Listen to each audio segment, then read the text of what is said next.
안녕하십니까. 한반도 안보전략연구원 본장 김한규입니다. 오늘은 중국이 인도 태평양 지역에서 미국의 동맹을 시험하는 위험한 게임을 하고 있는 것에 대해서 말씀드리고자 합니다.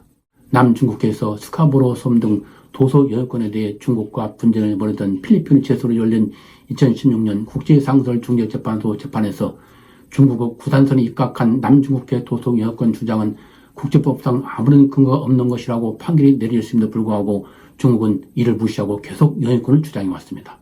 그리고 중국은 해상민병대를 동원한 항로 차단, 충돌 위험이 있는 근접 항해 등으로 필리핀 선박의 스카보로 섬 인근 해역 접근을 차단해왔습니다. 그러나 중국은 작년 12월부터 물대포를 발사하여 접근을 저지해오다 지난 4월 30일에는 필리핀 해경선에 인명살상이 가능할 정도 강한 압력의 물대포를 발사했습니다. 다행히 인명피해는 없었지만 선체가 크게 훼손되는 피해를 입혔습니다. 이러한 중국의 공세에 마르크스 필리핀 대통령은 미국과 필리핀 상호방위조약 발동 가능성을 경고했고 존 아킬로 미 인도태평양 사령관도 인명이 사망할 경우 미국과 필리핀 상호방위조약 발동을 언급함으로써 사망자 발생이 미국의 군사 개입 레드라인임을 경고했습니다. 중국이 인명피해가 나지 않게 물대포를 발사하는 것은 미국을 개입할 수도 없고 방관할 수도 없는 애매한 입장에 빠뜨려 동맹국에게 미국이 변덕스러운 파트너이고 자신의 이익만 추구하는 믿을 수 없는 나라라는 인식을 심어주는 의도였다는 것입니다. 그리고 이를 통해 미국, 일본, 필리핀 정상회의 개최 등 최근 강화되고 있는 삼국 간 안보 협력을 유한시키는 것으로 평가되고 있습니다. 중국은 또한 친미 독립 성향의 라이칭의 대만 신임 통통이 5월 20일 취임한 지 3일 만인 5월 24일부터 24일까지 군용기 111대와 함정 수입적 등을 동원 대만을 포위하는 역대 최대 규모 군사훈련을 시사했습니다. 그리고 국방대변을 통해 이번 훈련은 독립을 추구하는 대만 독립 분리 세력에 대한 강력한 응징이자 애고 세력의 간섭과 도발에 대한 엄중한 경고라고 설명했습니다. 이는 바이든 대통령이 어떠한 공격으로부터도 대만을 방어할 것이라는 언급을 되풀이하고 있고 블링컨 미 국무장관이 라이칭 더 대만 신통통 취임에 대해 공통의 가치와 이익을 발전시키기 위해 대만과 관계를 심화시키려 원한다고 언급하는 등 미국이 대대만 관계를 강화하고 있어 미국의 대만 수호지에 대한 경고이자 심화하기 위한 일환인 것으로 평가되고 있습니다. 그러나 미국은 중국 군사훈련이 시작된 5월 13일 램버트 국무부 중국 조정관 겸 부차관보가 국제해양법에 대한 변함없는 지지와 함께 동맹을 철통까지 지키겠다는 입장을 재확인한 데 이어 중국의 군사훈련이 끝나자마자 마이클 맥콜 하원 외교위원장을 단장으로 한 의원대표단을 파견하여 대만 수호지를 분명히 하였습니다. 또한 중국은 코로나 팬데믹과 한일 간 가우서 문제로 인한 관계 악화 등으로 2019년 12월 이후 중단되어 온 한국, 중국, 일본 3국 정상회의 재개에 대해 큰 관심을 가지 않았고 오히려 한일 간 갈등을 즐기고 있었습니다.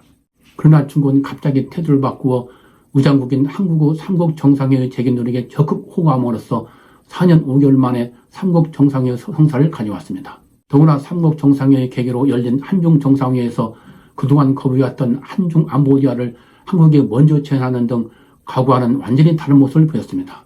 이와 같이 중국이 태도를 바꾼 것은 경제가 갈수록 추락하고 미중 간 벽경 경쟁이 심화되자 한국과 일본 등 이웃 국가들의 투자 유치와 함께 한일 간 과거사 문제 극복으로 작년 8월 캠프 데이비드 한미일 정상회의를 계기로 한미일 3국 간 안보 협력이 동맹 수준으로 강화되자 이를 분열시키고 나아가 미국의 동맹에 대한 믿음을 시험하는 의도했다는 것이라고 하겠습니다.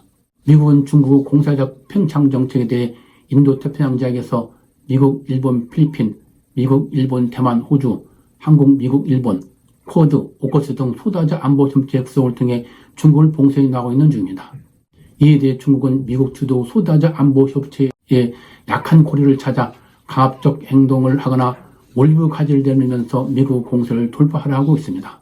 그러나 이러한 중국의 전략은 오히려 미국 주도 안보 협력체의 경계와 반발을 가져와 중국을 더욱 위험에 빠뜨리는 위험한 게임이 되고 있습니다. 남중국해와 대만 해협에서의 국제법 위반과 강압 행위는 우크라이나 이전을 반면 교사로 삼고 있는 미국, 일본, 호주, 유럽 등 서방 진영에게 중국에 대한 경계심을 고조시키고 있고 한중일 정상회의 호응은 중국의 진심에 의문을 던져주고 있습니다. 중국이 진정 한국과 일본을 우호 협력 대상 국가로 생각하고 있다면 동북아의 최대 안보 우려 사항인 북핵 문제에 대해 리창 총리가 한중일 3국 정상회의 종료 후 가진 기자회견에서 한반도 비핵화 문제와 관련 북핵 문제는 언급하지도 않고 관련 당사자의 자제를 주장한 것처럼 북한을 무조건 옹호할 것이 아니라 북핵 문제를 해결하는 진지한 모습을 보여야 할 것입니다. 특히 한중일 3국 정상회의에 2인자인 총리가 아닌 시진핑 국가주석이 참여해서 진정한 정상회의가 되게 해야 할 것입니다. 국가주석이 참여하지 않고 총리가 참여하는 것은 중국은 상국이고 한국과 일본은 과거처럼 조공국으로 인식하고 있음을 나타내는 것으로 진정한 우호협력 의지가 없고 언제든지 편의에 따라 태도를 바꿀 수 있다는 것을 암시하는 것이라고 하겠습니다. 이와 같이 지금 중국은 인도태평양 지역에서 패권 장악을 위해 미국의 동맹체제의 분열을 도모하고 이를 통해 미국의 대중 봉쇄를 분사하기 위해 강원 양면 전략을 구사하고 있으나 오히려 자신을 함정에 빠뜨리는 위험한 게임을 하고 있는 것입니다. 우리도 중국의 관계를 잘 파악하고 중국과 관계를 관리해 나갈 것입니다. 2015년 9월 박근혜 대통령이 미국의 반대에도 불구하고 중국의 전통절 70주년 행사에 참석하여 천안문 광내에 올랐으나 돌아온 대가는 한한령 등 참혹한 교약했던 쓰라린 기억을 잊지 말아야 할 것입니다. 그리고 중국은 존경받는 진정한 대국이 되기 위해서는 국제법을 준수하고 이웃 국가들과 동등한 지위에서 태도가 아닌 왕도를 추구하는 것이 무엇보다도 중요하다는 것을 깨달아야 할 것입니다. 오늘은 최근 인도 태평양 지역에서 중국이 벌이고 있는 위험한 행태에 대해서 말씀드렸습니다. 시청자 여러분은 중국의 대정책에 대한 이해에 도움이 됐으면 좋겠습니다. 시청해주셔서 감사합니다.